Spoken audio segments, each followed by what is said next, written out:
Also on our watch this hour on the agenda is what is currently happening in Kenya, where William Ruto will be sworn in today as Kenya's 5th president.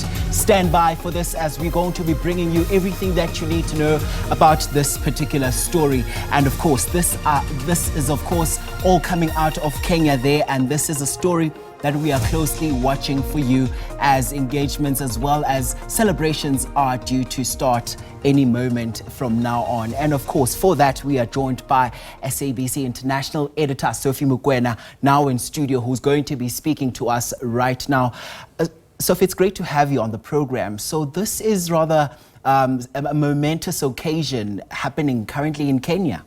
Yes, indeed. As you can see, William Ruto has just arrived, and we expect the outgoing president, President Uhuru Kenyatta, to do the formalities in terms of handing over power to William Ruto. We saw a large number of leaders in the region, particularly in East Africa. You have the president of Uganda, you have the president of Rwanda, you have the president of the DRC, you have the president of Tanzania. So the region is there, and also the president of South Sudan. Coming to South, we have President Emmerson Mnangagwa. We have our own Deputy President David Mabuza, who's representing South Africa, or President Ramaphosa, because President Ramaphosa couldn't go. He's leaving for the United States of America tomorrow, where he will have a meeting with the President of the US on Friday, and also go to the United Nations General Assembly that's starting on Tuesday. Therefore, you can see the stadium is packed, thousands converged. As early as 5:30 already, the security issued a note and information to the media that people must not come to the stadium because it is already full, and you have thousands outside the stadium. People were even attempting to push and get into the venue, but they were not allowed. And I think others are watching from big screens in different counties around the country. I mean, I was there in 2017 when the inauguration of the outgoing President Uhuru Kenyatta happened. The stadium was not as packed as it is now. On the other hand, the arrival of the Chief Justice really was something that was electric. I mean, the people were responding, almost saying, thank you, Deputy Chief Justice. As you can see, the convoy now, this is the sitting president, that is President Uhuru Kenyatta, because until such time William Ruto takes an oath of office, he is still the president. We are now counting minutes towards calling him former President Uhuru Kenyatta. As you can see, he is making his way, and he will be there very soon. The question is, I think when he's about to get out of the car, we can take a net sound and hear how people are going to respond, because it will be interesting based on what transpired. He didn't support his deputy. There is the outgoing president. Maybe we can take a net sound. All right.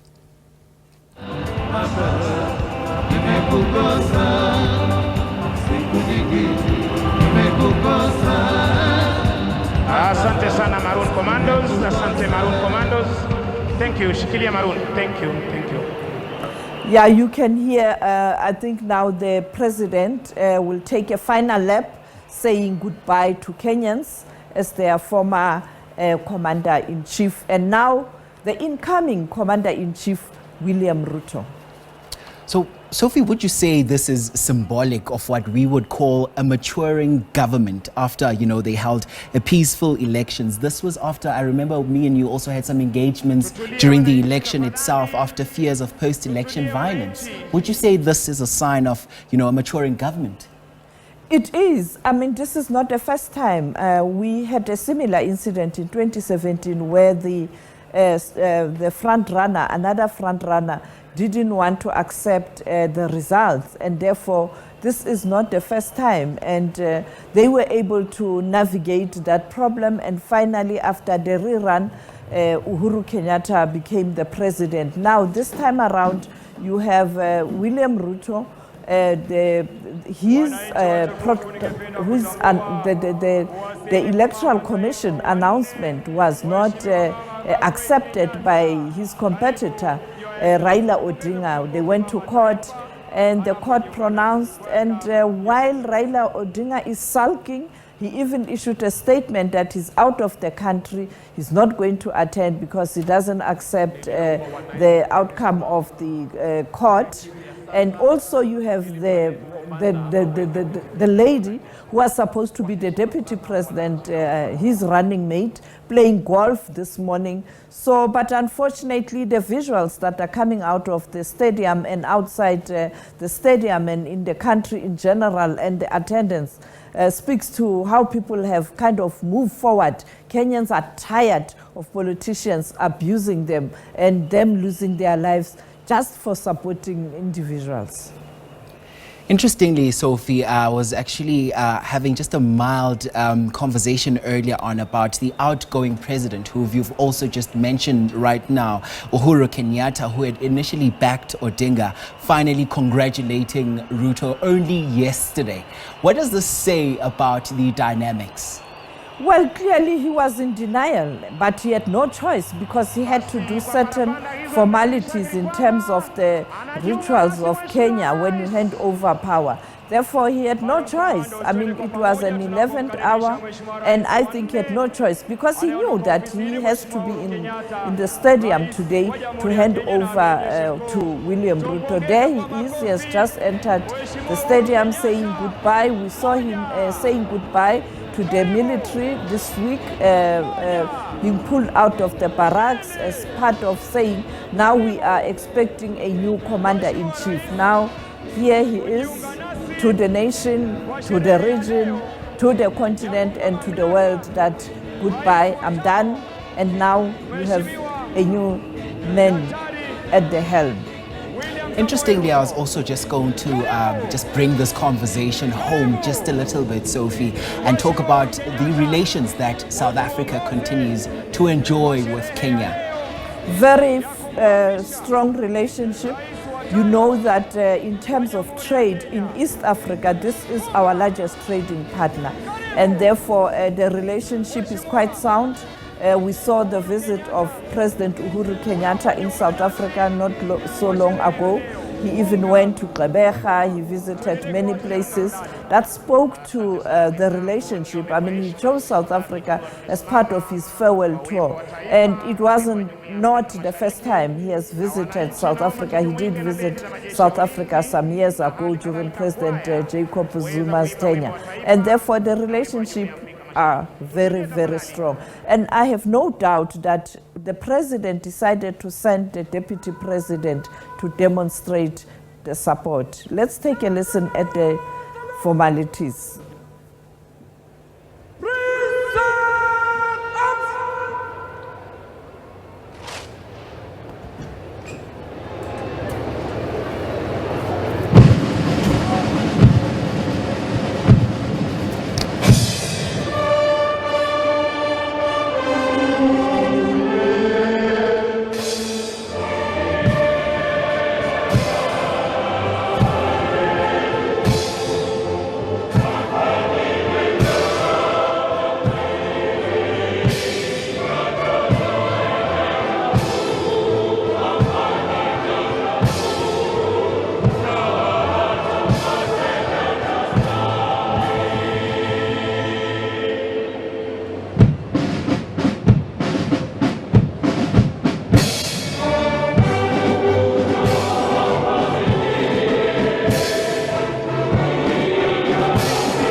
sasa, akija kuomba kwa heshima Rais wa Jamhuri ya Kenya na Amiri Jeshi Mkuu wa majeshi yote ya ulinzi idhini ya kuweza kukagua gwaride la heshima lililoandaliwa na majeshi ya ulinzi ya Kenya.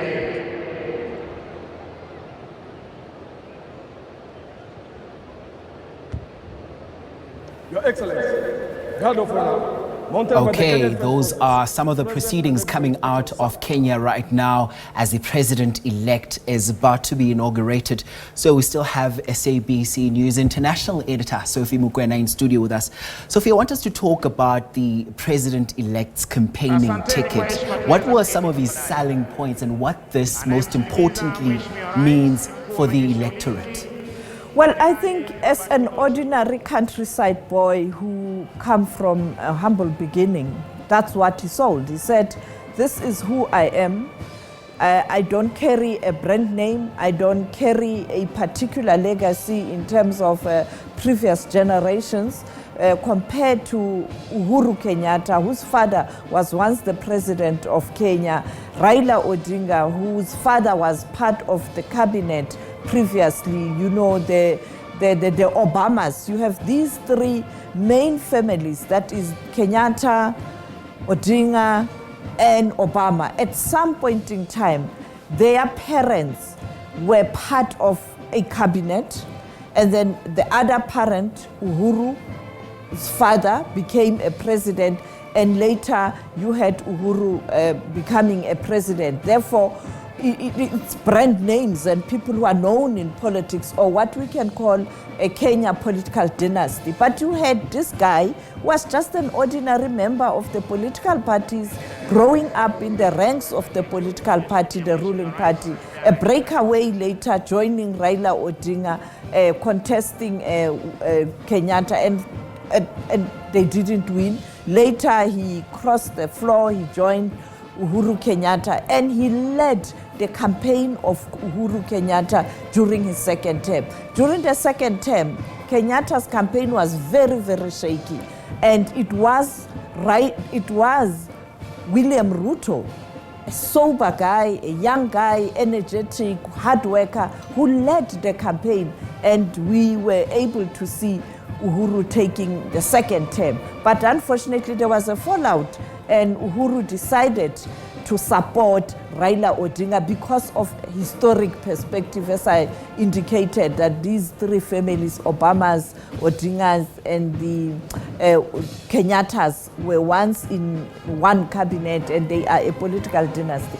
And he had to fight the elections on his own. And his selling point was that I'm an ordinary person. I speak the language of ordinary people. My priority is going to address the needs of ordinary people. We saw yesterday making an announcement that he's going to address the issue of the price of food that is very high, and also to ensure that farmers get subsidy for fertilizers. In other words, starting with let's have food during this critical time so that the poor and the vulnerable can have something. He didn't say, I am going to sign a protocol on what, all these big things. He is starting at the basis, agriculture, ensuring that there's food in Kenya. So, Sophie, I think from what I get also from our conversations right now is that the president-elect seems relatively grounded. I remember also listening to a conversation that he gave last week. He said, I was just a normal boy and had no name behind me. I want to tell every boy who might be coming from where I'm coming from that it is possible.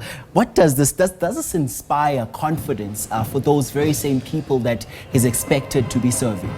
Not only in Kenya, on the continent in general, that you can be a countryside boy or girl, but you can occupy the highest office in the land. You don't need a brand name. You don't need fanfare. You don't need people around you who are powerful. You just need ordinary people to buy into what you stand for. And therefore, that was the message. You'd recall this is the very same man when he was facing the International Criminal Court because of the election, previous violent elections, where him and Uhuru Kenyatta were taken to the ICC in The Hague. he at the same time decided to study. And it is Uhuru at some point in time who was saying, my deputy president, when we were in and out of The Hague, you were at the same time doing your PhD. That is why he is called Dr. William Ruto. He has done studies in science. And therefore, he is the person who works very hard. As we can see, President Uhuru Kenyatta greeting the Tanzanian president and other leaders, the only female leader at the moment on the continent in terms of presidents with executive powers. I think there's a story here, and there's a lot to learn as a continent. For women in particular, the question is, we see men. What are we doing as women on the continent to occupy these positions? And then in terms of the Ruto story, don't think that your background can determine your destination. In other words, you can be whoever you want to. Uhuru greeting President Emmerson Mnangagwa, and now the president of Mozambique, saying farewell. Indeed, and this is quite, an important moment, because this is the moment where, the torch, the baton gets passed off from one to another, right? Yes, indeed, as we see. But the contradiction, you have Kagame there, he has been there for quite a long time now. And you also have the president of Congo, Brazzaville, who has been there for quite a long time, Sassangwesu, while Uhuru is saying, after 2 terms, I am going. So there are those contradictions. There is the picture, and you can see he's so short. It's amazing. When he was greeting the other people, he took time to really hug them. But with Ruto, he's just, let me just do it and go. It's too late. And I didn't see him really greeting the Chief Justice. Uhuru is bitter. He can't. He can't. He's more warm to. You see, there is the South Sudan president. You see, he spends more time. But he didn't do the same with Ruto and the Chief Justice. That is the president of Sahrawi. Clearly, this must be some sort of a hard pill for him to swallow. But SABC international editor Sophie Mokoena with us right here on the agenda, just dissecting and, of course, making sense of what you're currently seeing right now coming out of Kenya there, coming from that inauguration. This is the agenda. Stay with us.